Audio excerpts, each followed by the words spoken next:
News Kannada ವಾಹಿನಿಗೆ ಸ್ವಾಗತ.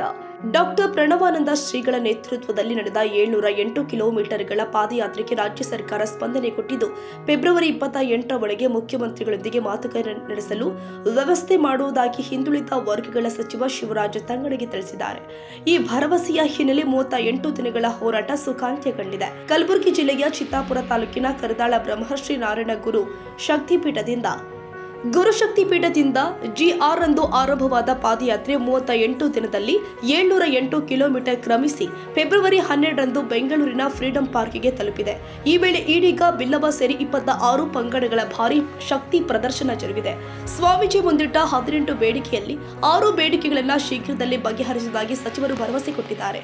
February 28ರ ವೇಳೆಗೆ ಮುಖ್ಯಮಂತ್ರಿ ಸಿದ್ದರಾಮಯ್ಯ ಅವರೊಂದಿಗೆ ಡಾಕ್ಟರ್ ಪ್ರಣವಾನಂದ ಶ್ರೀಗಳ ನೇತೃತ್ವದ 5ರ ನಿಯೋಗದ ಸಭೆ ಏರ್ಪಡಿಸಲಾಗಿದೆ ಅಂತ ಸಚಿವ ತಂಗಡಗಿ ತಿಳಿಸಿದ್ದಾರೆ. ಬುಧವಾರ ಮಧ್ಯರಾತ್ರಿಯಿಂದ ಉಪವಾಸ ಧರಣಿ ಆರಂಭಿಸಿದ ಸ್ವಾಮೀಜಿ ಅವರ ಆರೋಗ್ಯ ರಕ್ತದ ಒತ್ತಡದ ಹಿನ್ನೆಲೆ ಏರುಪೇರಾದರೂ ಸ್ಪಷ್ಟ ಭರವಸೆ ಸಿಗುವ ತನಕ ಹೋರಾಟ ಮುಂದುವರಿಸುವುದಾಗಿ ತಿಳಿಸಿದ್ದಾರೆ. ಧರಣಿ ಸ್ಥಳಕ್ಕೆ ವೈದ್ಯರ ತಂಡ ಭೇಟಿ ಕೊಟ್ಟು ಪರೀಕ್ಷೆ ಹಾಗೂ ಪ್ರಾಥಮಿಕ ಚಿಕಿತ್ಸೆ ಕೊಟ್ಟಿದೆ. ನಂತರ ಸಚಿವ ತಂಗಡಗಿ ಅವರ ಸ್ಪಷ್ಟ ಭರವಸೆಯ ಮೇರೆಗೆ ಸ್ವಾಮೀಜಿ ಅವರು ಸಚಿವರ ಕೈಯಿಂದಲೇ ಎಳ್ನೀರು ಸ್ವೀಕರಿಸಿ ಉಪವಾಸ ಮುಕ್ತಾಯಗೊಳಿಸಿದರು. ಧರಣಿ ಸ್ಥಳಕ್ಕೆ ವಿರೋಧ ಪಕ್ಷದ ನಾಯಕ R. ಅಶೋಕ ಸೇರಿ ಹಲವರು ಭೇಟಿ ಕೊಟ್ಟು ಬೆಂಬಲ ಸೂಚಿಸಿದ್ದಾರೆ.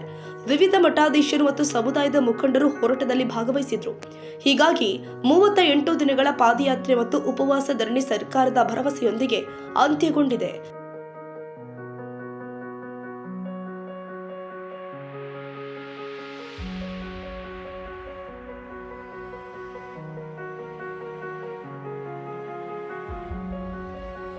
ತಾಜಾ ಸುದ್ದಿಗಾಗಿ MTV ನ್ಯೂಸ್ 24/7ಗೆ ಸಬ್ಸ್ಕ್ರೈಬ್ ಮಾಡಿ ಮತ್ತು ಬೆಲ್ ಐಕಾನ್ ಅನ್ನು ಒತ್ತಿ. ತಪ್ಪದೇ ಲಿಂಕ್ ಶೇರ್ ಮಾಡಿ.